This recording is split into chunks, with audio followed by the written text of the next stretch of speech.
Почитувани гледачи, добар ден!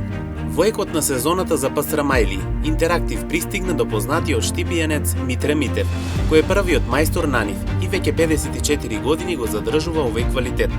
Тој го забележал ваквиот специјалитет од своите предци, па откако започнал да го прави, ден денеска истиот се бара во големи количини.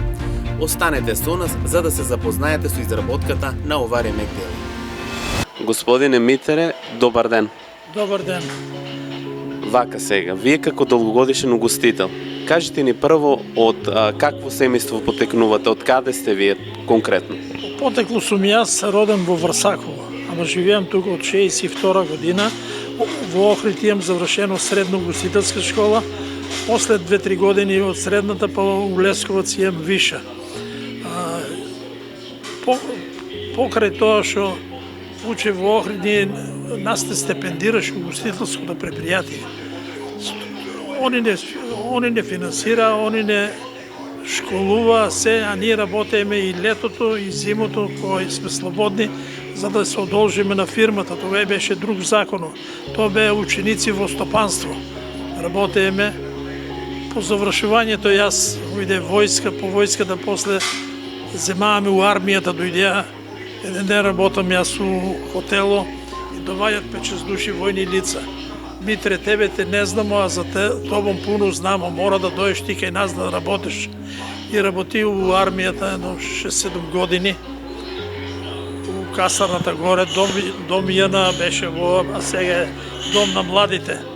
Тука работи.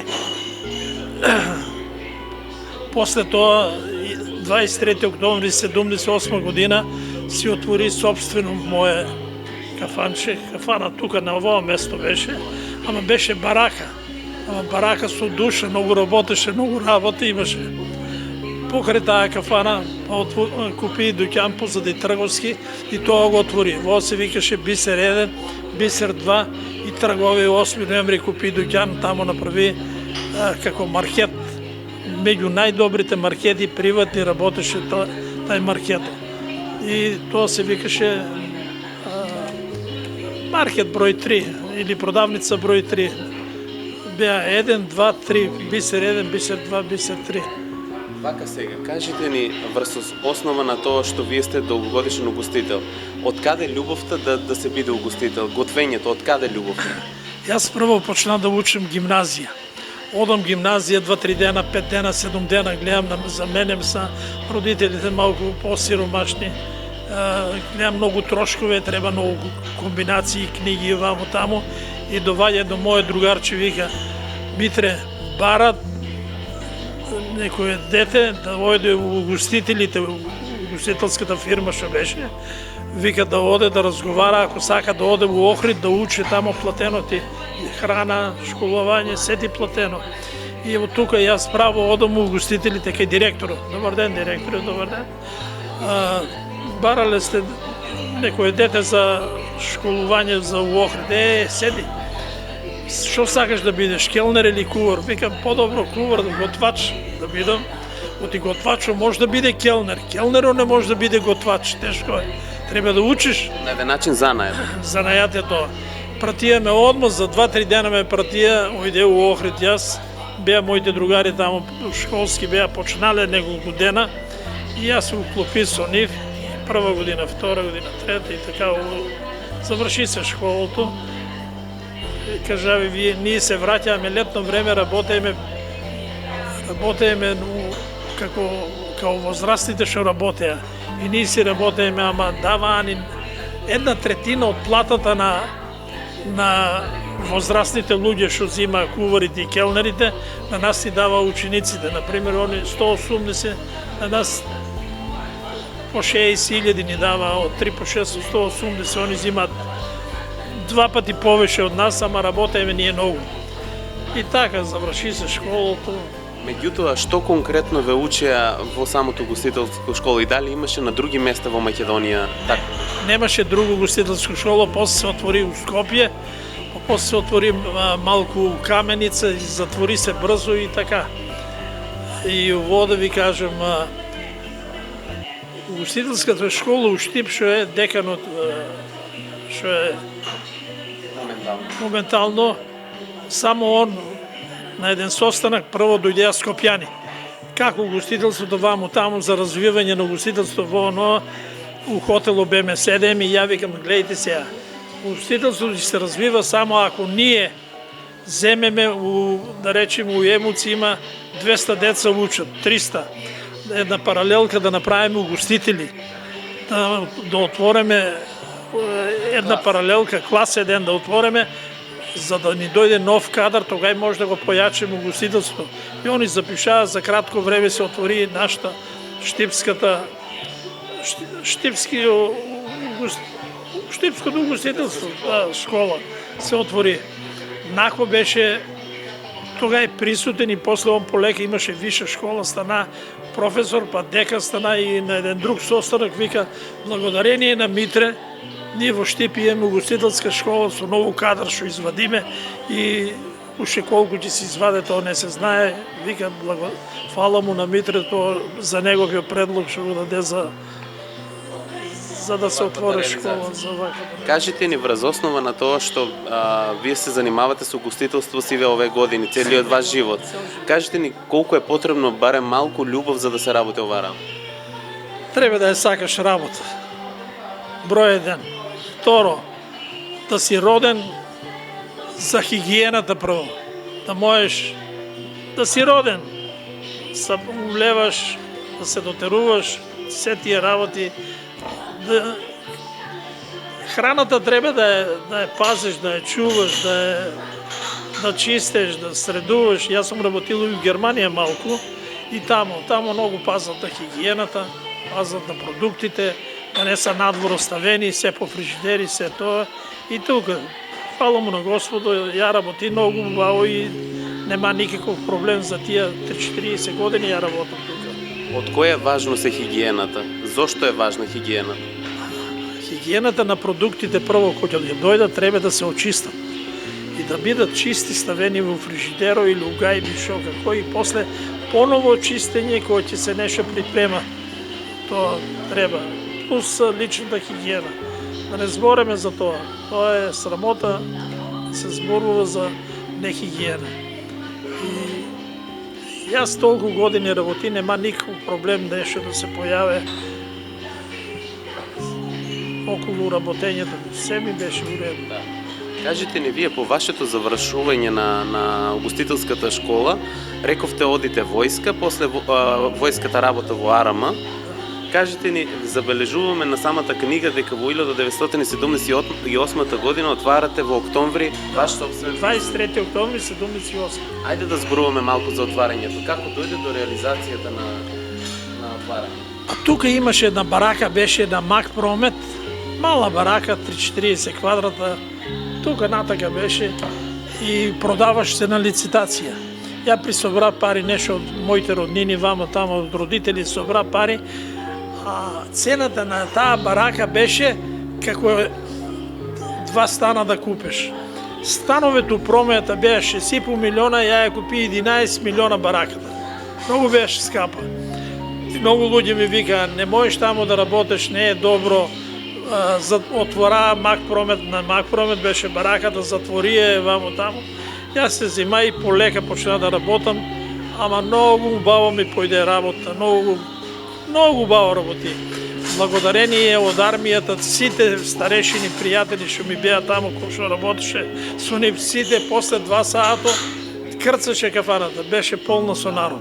Што се готвеше меѓу време? Јас сум тука правил и чорби, и тавче, гравче, и сарми, али скарата е била број 1. Јас сум ја прв пат уведел таа грчката пастрама во грчката плескавица. На тај начин. Порано правеа шарска. Брка се месото со кашкавало, а ја на вај друг начин. Вака прават во Германија, само они стават сирење. Сирење стават, ама ние со кашкавал и многу ми појде работа со грчката плескавица. Се правеше, джигерчиња, тога и жаби жаби имаше во изобилие, донесувани од Кочевско, жаби, риба сум трошил.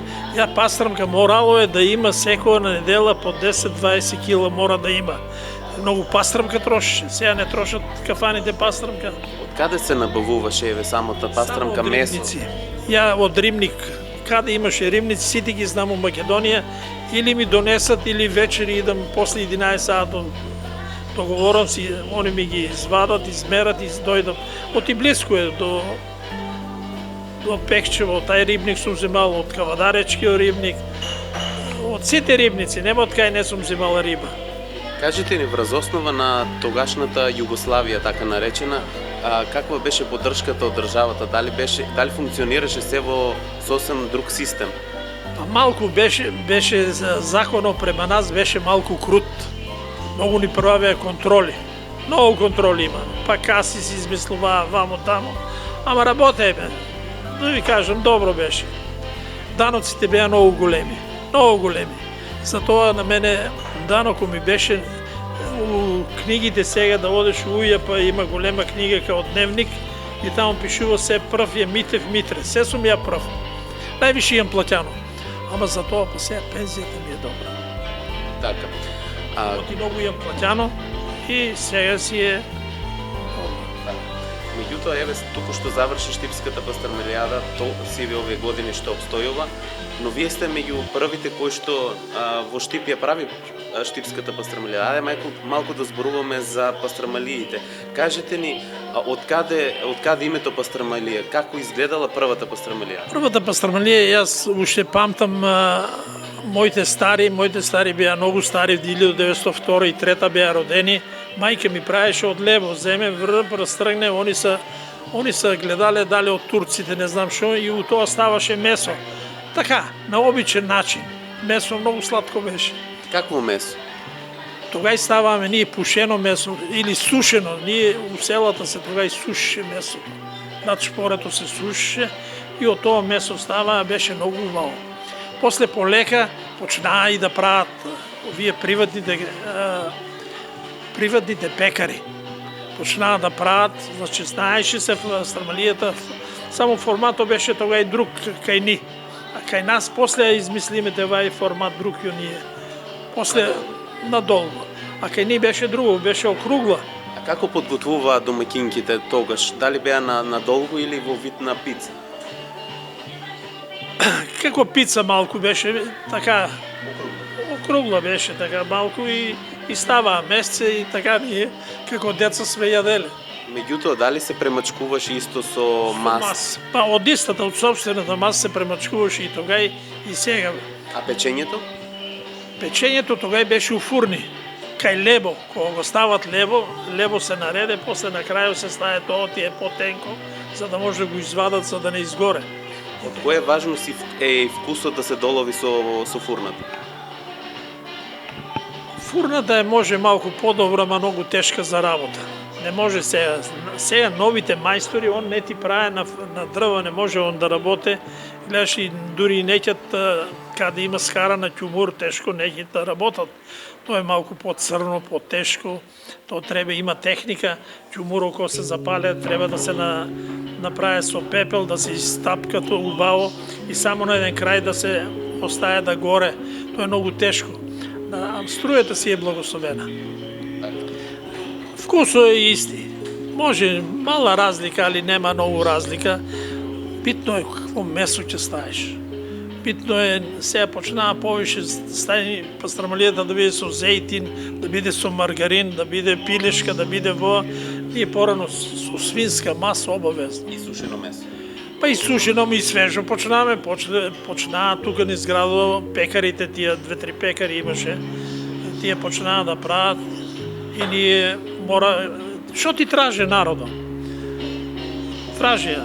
Ја у почетокот и сам почнаа, сите доваѓаа да гледат и угостители се улевале да гледат, да видат како ги правам. Па ми си има работници ми крадат и вамо таму. Јас имаше една пратка за Белград кај Киро Глигоро. Секој првиот ден у месецо, понеделник кога се паднеше, мораше да земат 50 пастрмалии, шоферот од судо однеси ги у Скопје на аеродром, од аеродром имаше службен авион за Белград, носеа секој месец по 50 пастрамалии, првиот работен ден, но после, као 1 јануар, 1 февруар, првите денови и така, но многу работеме. Што ти кажам? Од која година пастрамаилиите обстојуваат кај вас во ресторанот? Од која година? Па, после отварањето, ја немам точно, некаде треба да прочитам или запишано имам сигурно. После 78-та. После 78 некаде на 80 може би почнаа пастрамаилиите. Се трошија ли доволно? Многу. Ја имаме на тетрадка тука што ја најдеме од тоа, тога и пишуваме секој ден колку правиме. По 300 до 400 секој ден се е правило. 300 до 400, замисли, сега тоа е абсурд некоја кафана да направи 300-400 секој ден. А истите беа од ваша рака помина? Па види, мора да имаш помошници. Мора да иде тај ланецот, да иде тај растргањето, па вај месото, па тај маст, па упечката, па вадење, па моткање, па тие работи. И така, мора, не можеш сам многу да направиш. Меѓутоа, вие рековте имате побарувачка дури до Србија, соседна. Кажете ни, дали тие истите одеа до главните во Србија кои што беа? Кај Киро Глигоров оде. Киро Глигоров, он беше таму тие организација, он беше кај него, кој ги јадел таму, како е било. И гледај што е чудно, тога и немаше фактура, например, пиши на фактура, не, собира си пари, донесат пари, ти ги дава, многу поштено се работеше тога. После имаше едни гости, тоа е Емилче Тишев. Он па преку летото 2-3 пати мораше да ми порача пастрамалии, за Австралија праќаше. Дојде тука летно време, не се многу праве, после почнаме да правиме. Вика, бате Митре, може ли пастрамалии да направиме, ќе ги праќам на авиону за Австралија, може да направиме за кога рече он. И така, правили сме. А како ги праќавте до Австралија? Колку време требаше да стигнат до таму? Не, па авионо, овие тука ги завиткаме, убаво ги дотераме, у кутиички и човекот си ги однесеше на аеродромот, со нин човек што патува, сигурно имало човек нин, или даат ги на некој и однесат ги. Значи да кажеме 4 комада, некој знае колку. Да кажеме дека еве овој специјалитет така наречен селски од селата излезел, но се проширил еве дури до Австралија. Да. Пастрамалијата, она порно ние оладеме, која носе за авионо, она ладна, после можеш да ја ставиш у шпорето, полека ако ја дотераш убаво, она па се освеже и се добри. Може не се толку, ама па се добри. Ајде да откриеме малку подетално како е правилно се изработува една пастрамалија, што се е потребно? Прво треба брашно, добро брашно. Секој брашно не бива, има брашно, треба да се испита. Има брашно. Брашно треба, малку солчка, малку шикерче по тоа старото квасец и се занесе. Тестото треба да биде добро стасано. Рачно ли се меси? Ние имаме миксер. Кога правиме по 300-400 дено, имаме миксер, ставиме го миксерот и изврте тестото. А сега се прави рачно и нема таква потрошња сега. Толку нема пастрамалии, не може да направи. Сега која кафана у Штип ќе направи 300 пастрамалии и тоа секој ден. Не може. Нема. Големи бројки. Меѓутоа, треба ли доволно да се умесе самото тесто? Треба да се умесе, а не многу да се жвакат, но се вика, или да се многу оптеретува. Полека нешто треба и треба меко да се остави. И оно полека си стаса, уште еднашка се преработе и после почне оно пак да се дига,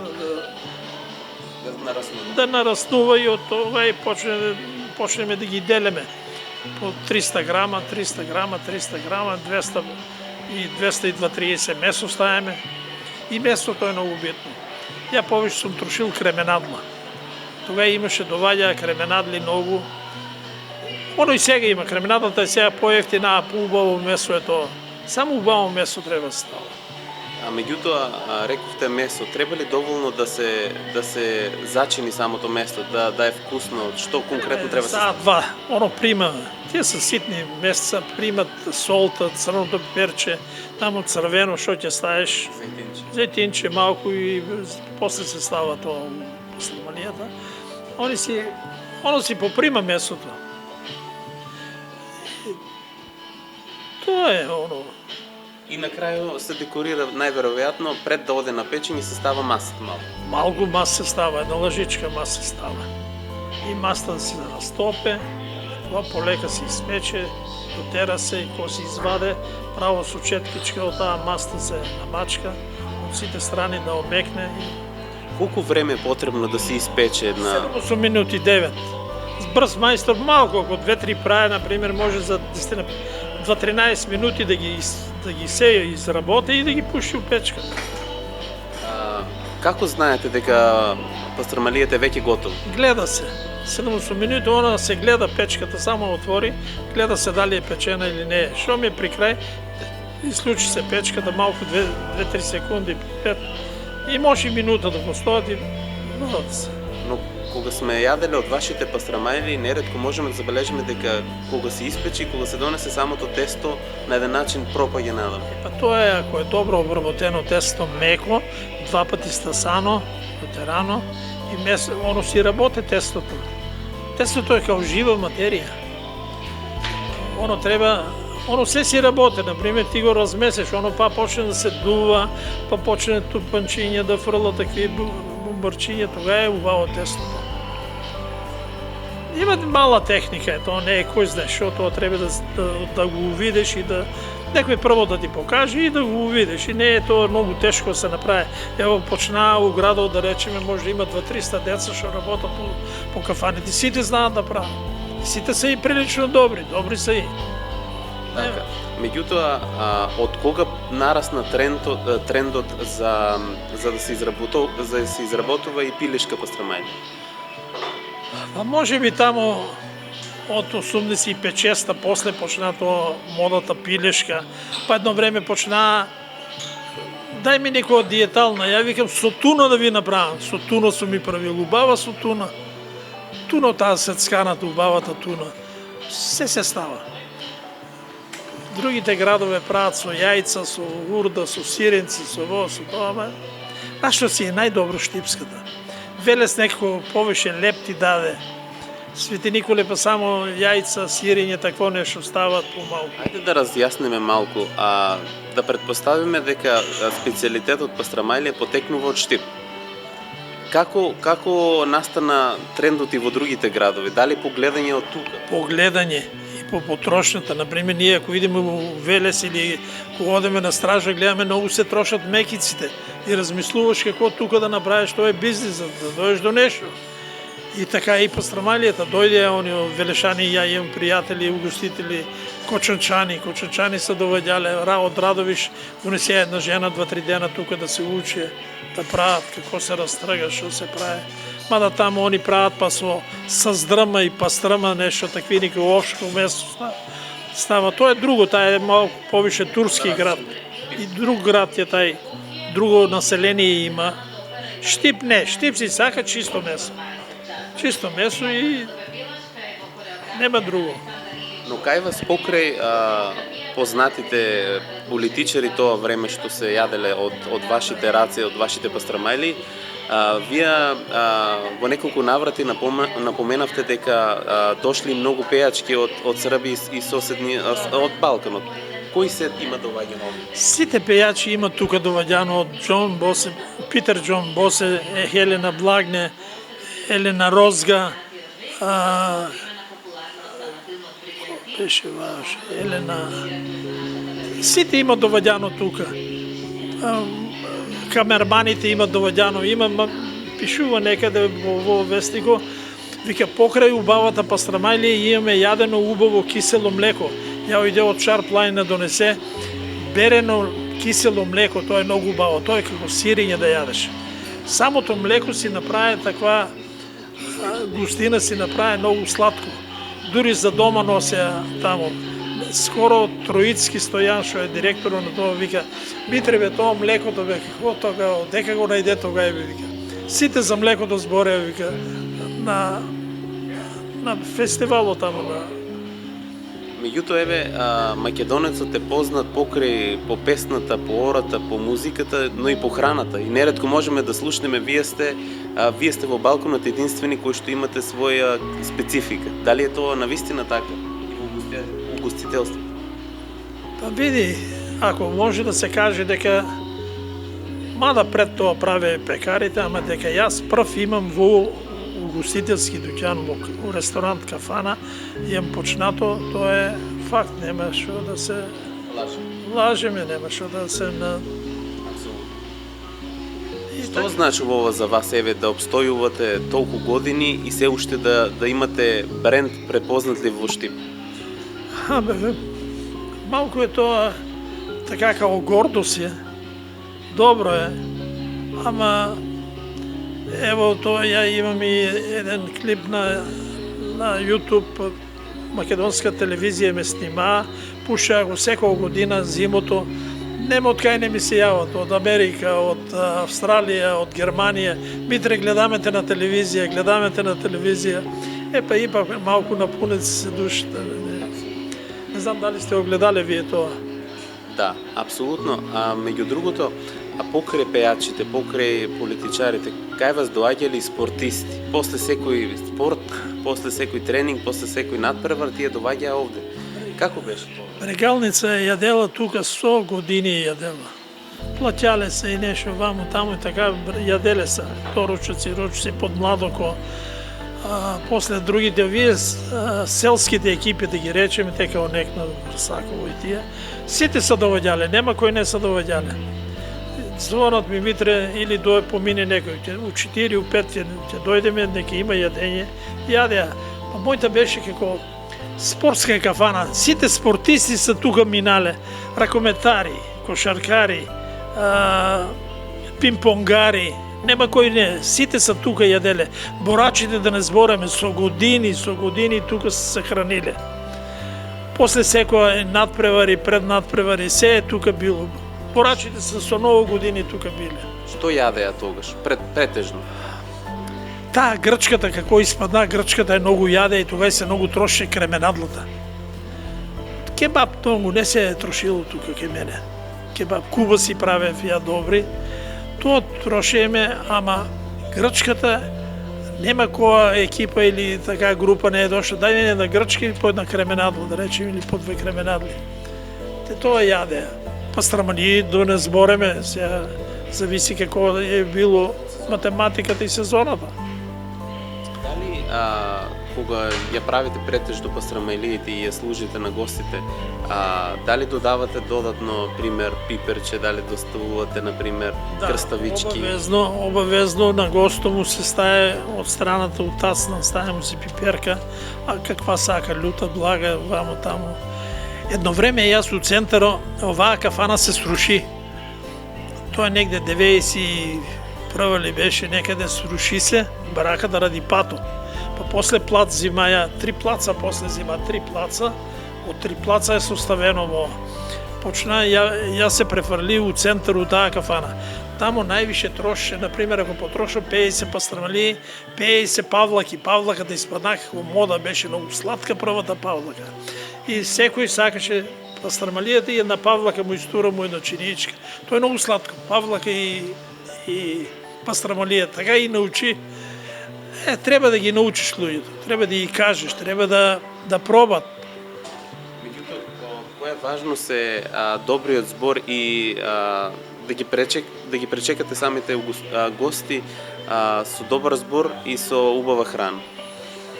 Прво треба со гостите многу да ја у градот нема со човек нешто да сум замерил. Имале са пари, немат, пишат, тоа е многу поштено си плаќаа луѓето, многу беше поштен народот. Јас сум многу живеал со сите. Као другари, ја ден денеска низ градот кој помина 50 души ме поздрават мене.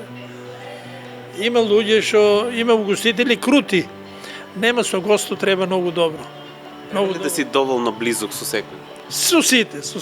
Сега дојде едно дете од тамо, што Митре чека да те сликам, да пратам на другарчето Ново село да се слика со мене. Тоа. Тоа еве покрај сите спортисти кои што беа некогаш во селата, ден денеска одржуваат некаков собир на годишно ниво. И тие избират стрикно кај вас.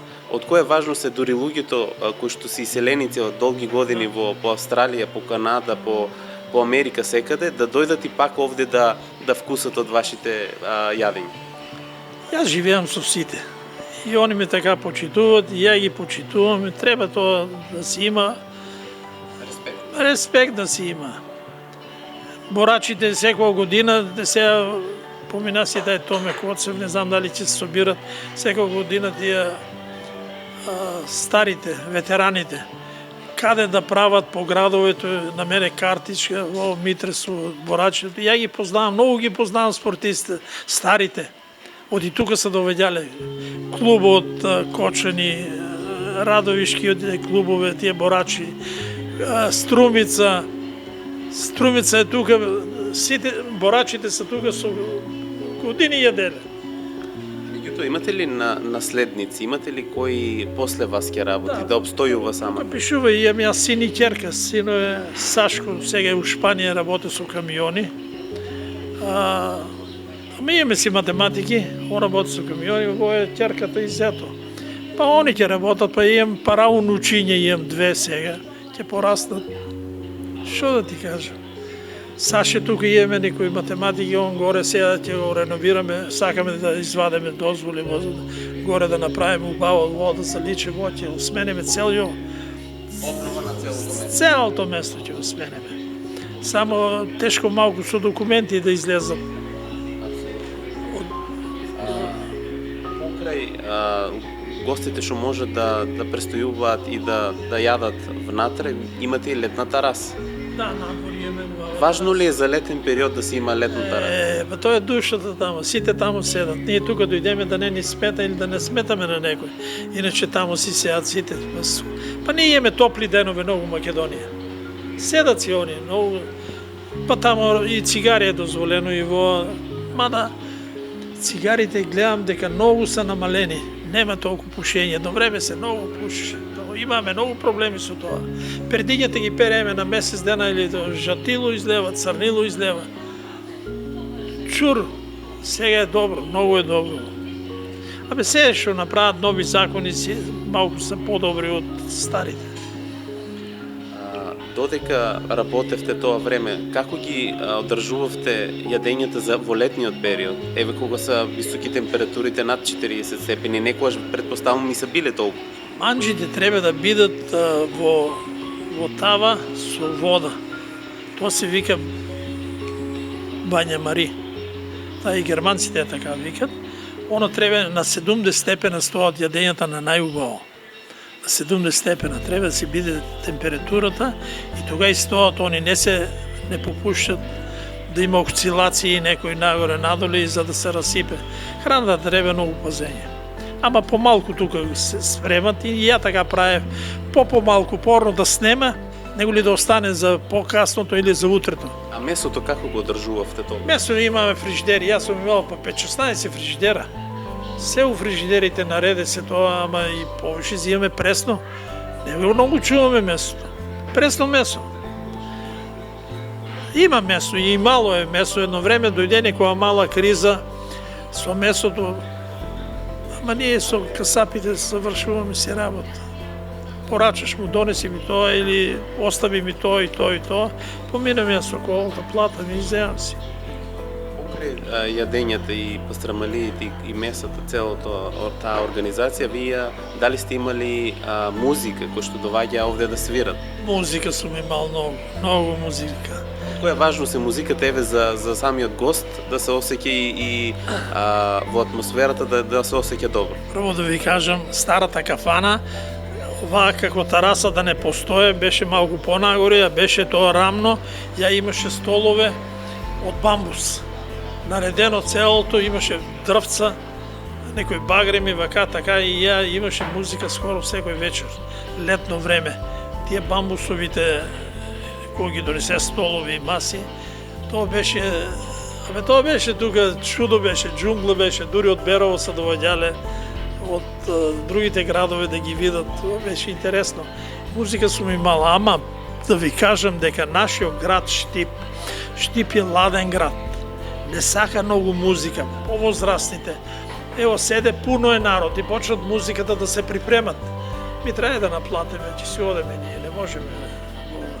Штип е ладен град, да речеме Струмица, Кочани, Берово имат музики, секогаш се имали и имат, Ама Штипје Ладенград многу неќе музика. Неќе, ево, вие сега не знам кој држат дечките, што држат кафаните, ти кажат дека ако сакат да признаат дека Штипје Ладенград, неќе многу музика. Само че си правиш трошкови, а ние отимаме парички. Имаме и ја плаќаш ги.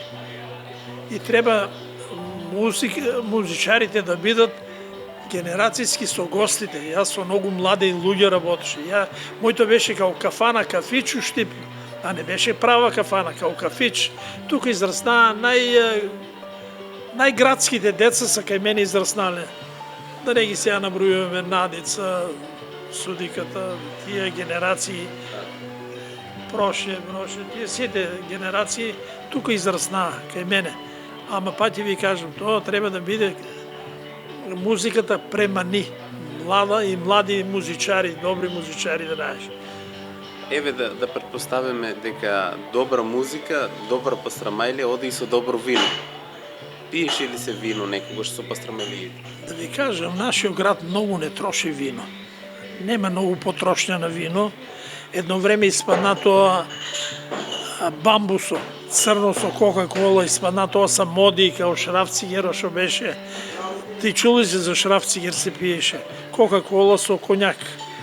Ама многу не се е трошило виното. Пивото оде. Пивото е секој пат одило. Со пастрамајлија? Па со пастрамајлија и пивото. Вина не трошат многу. Ево, ќе седнеме ние Тереска, ќе седеме колку души со пастрамајлијата ќе порачат вино. Не порачува. А дека кавадарци има градове што си трошат многу вино. Дали и зимо и лето, кога се јадеше пастрамајлија, некогаш се конзумираше пивото? Пивото секогаш. Секогаш се пие. Пивото се троши. Треба ли да е ладно пивото за да оде со пастрамајлија? Треба да е на 5-6 степена. Најсладко е пивото на 5-6 степена да е. Ни многу ладно? Ако го преладеш, кога го отвориш, нема ни како вода е. И ако е па топло, секој не пие топло. Али на 6 степена некаде треба, 6, највише, од 5 до 7, рече. 6 е просекот. Исто и за скарата оде секогаш со пиво? Со пиво, претежно нашиот народ пиво пие. Меѓутоа, покрај самите мажи кои што доваѓаат спортисти, жените што конзумираат тогаш со самата пастрамајлија? Жените. Тога и друг живото беше. Жените малку и по-не доваѓаа, него доваѓаа вечери фамилијарно и се крепеа на некој начин, да речеме. Сега си дојде жена и спие си 2-3 коњака, да речеме, 2-3 водки. Тога не е било така. Не е било така.